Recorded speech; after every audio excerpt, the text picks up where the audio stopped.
Okay, so Laura, you can begin. Okay.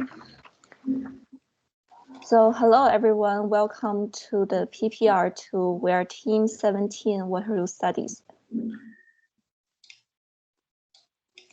So first, just to give you a recap of our problem statement.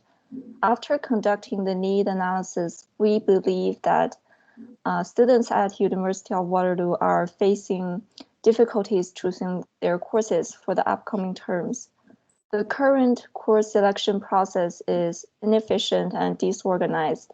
It is very hard and time-consuming for students to keep track of graduation requirements, upcoming course offerings, course description, and prerequisites information all at the same time. So our goal is to build a technical solution to streamline the process. What we have done since the last meeting, we examined the feedback from PPR1 and ranked the importance of each point. We decided to remove the course advisor feature because it actually requires more effort than we planned. We also added storage to store user information and finished autocomplete function on input boxes to reduce typo. And lastly, small issues and bugs were fixed.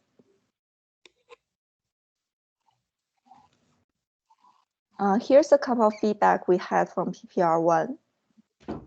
From those, we decided to add 2 new features. The first one is to have a new tab display all courses under each faculty so that users will be able to look at all the course descriptions and shortlist their favorite course. Another improvement is that if the user input a course in the credit tracker, it will be highlighted and reflected on the prerequisite page. We're going to take a closer look at those features on the next page. All right, thank you, Laura. Here's the new features we added since last time. And this one is our catalog. So in this page, students can type in the course code to see all the relative courses. So for example here, if students type in MSCI, our catalog will display all the courses starting with MSCI. So students do not need to go to undergraduate calendar back and forth to see all the courses available under that faculty. And meanwhile, students can click the right side of the course to shortlist their viewable courses and then check them later in the shortlist tab. Here's our second change we added this last time. It was to improve course prerequisites to highlight prerequisite courses if students have added them in the credit tracker.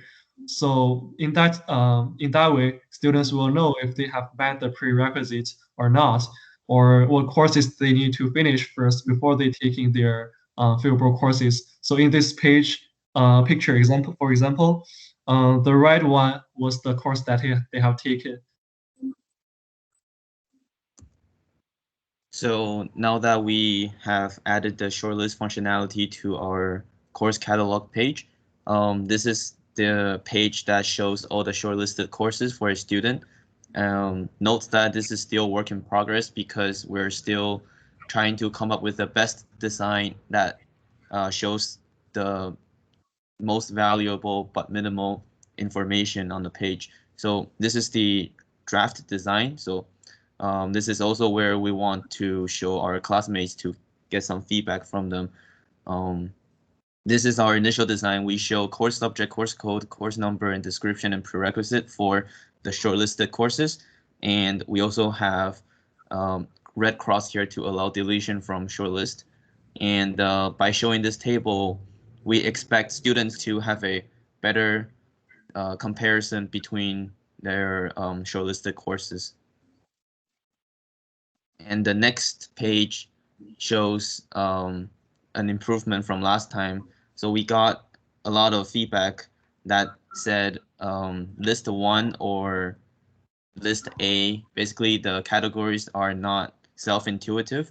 And we came up with this idea of adding a red text under the bottom, under the input box that says visit this URL for more information on what list one means. And this will obviously change if you chose list A or a technical elective, but this is just an example. This is also work in progress, so feel free to comment on this design if there's a better way.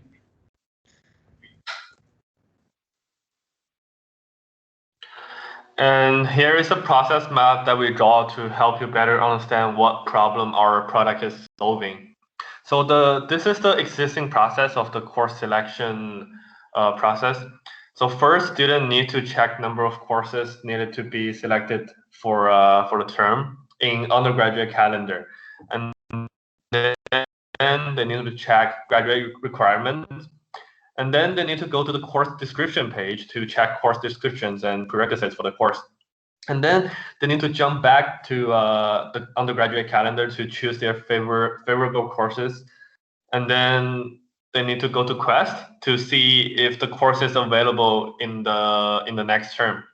If the course is not available, they need to go back to step 3 back to the course description page and undergraduate calendar to reselect their favorable courses.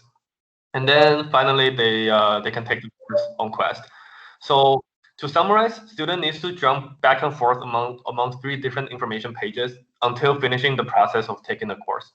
So our system integrates all the necessary information from these 3 sites into one. Next page, please. So these 5 processes are all integrated into Waterloo Studies. So students can finish and find all the necessary information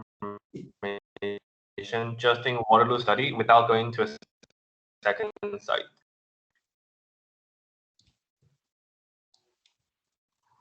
And then here's the milestone that we've completed this term. So during fall term, we keep developing and reshape our product. And January, we finished building most prominent features and completed database design and finished lots of UI and UX design. And February and March, we were working on iterations of user testing and collecting feedback. And based on those feedbacks, we enhanced current features. And then in April, we'll have our final testing and developing based on the feedbacks, and then we'll have the final symposium. So we've received a lot of excellent feedbacks from PPR1, and thank you very much. And we will improve our product accordingly. Please try our tool again and let us know your thoughts and suggestion for further improvement. Thank you.